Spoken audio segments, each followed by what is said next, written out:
Well, it's been a while, but I figured it's time for another selfie.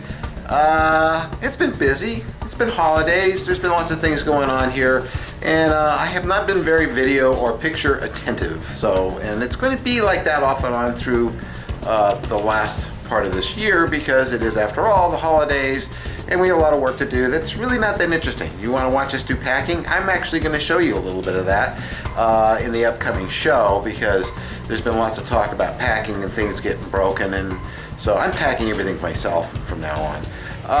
You'll notice behind us here that Mary and I were very busy yesterday. We put up a shelf, a very not too expensive, but a nice shelf, very solid, very rugged.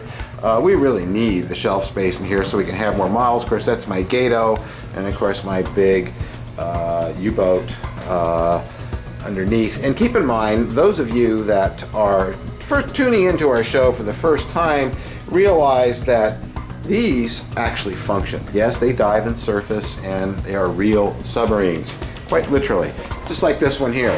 You'll notice that we've Mary's themed everything down here so that we have Star Trek with Star Trek, which is really nice.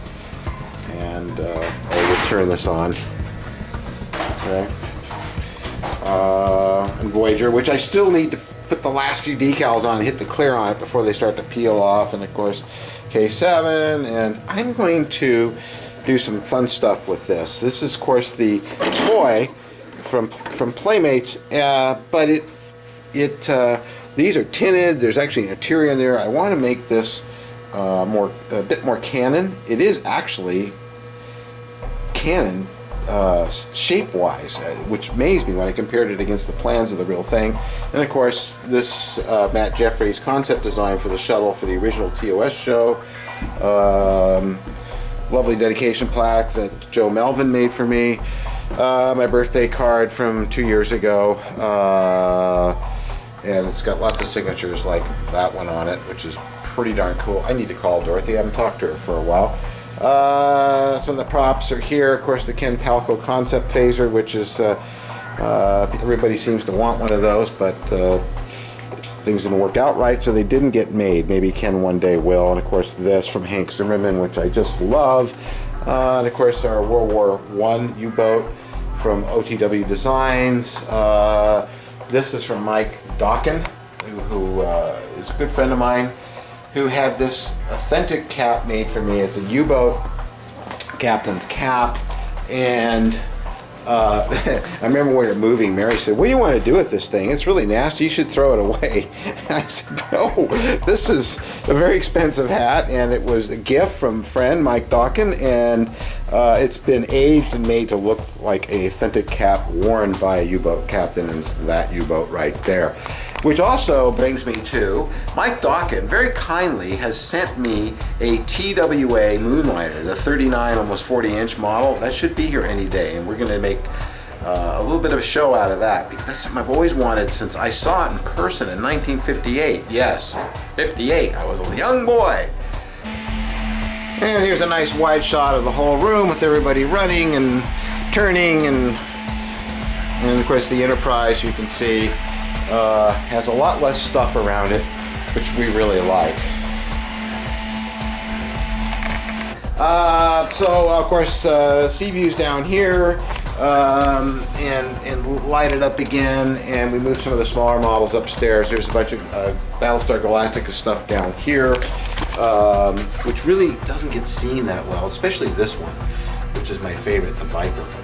I just love the Viper, and of course it's got a full cockpit in it and all that, and Battlestar, but we're going to be building Kit Hart's next year, and that's going to replace this one, and that will be out in front. And of course the wonderful Cylon Raider, and it's got the good eye in it, the one that's red and goes back and forth at the right speed, yeah. And of course the engines flicker on it too. I love this model. Love a bigger one of that someday. So the place is shaping up. We did a lot of that yesterday. Took up most of the day, and then I went upstairs and worked on the Mars Attacks model, which is a prop for our movie Martians Attacks SNG. So we'll go up and take a look at that. up the stairs. I've also been working on the slot car set, which has got a lot more trees on it. I've been doing more on that. A lot more to do. And painting away on this. I should turn some lights on here. What I did is I mixed up my own colors to match what's in the cards. That's what I wanted to do. I'm not interested in making it look like a Tim Burton version, which I've never liked. You'll notice the guy, of course, is lit up. Those little lights are lit up there, which are really cool. They need to be tinted. And we got lights underneath his face, lighting up his face. Inside the helmet. The helmet's kind of just stuck on there for now. All the electronics, I lit up the two red guys there. All the electronics are inside of him, and they all come out there through his foot. And of course, the lamp here, I took Lou Del Maso's suggestion and used the ping pong ball for the light over using theirs. I just bought a package of ping pong balls you can use for other things down the road. These are the things I have left to paint and seam today, and I'm going to do that. You'll see all of that in our show because I'm covering most of this in the show. It's a quickie selfie for today, so you got something to look at and see what the heck we're up to. And we'll have a longer show Thursday. You'll be seeing it Friday, so that's going to be it. So you have a great evening, day, whatever you watch after this, and thanks for watching.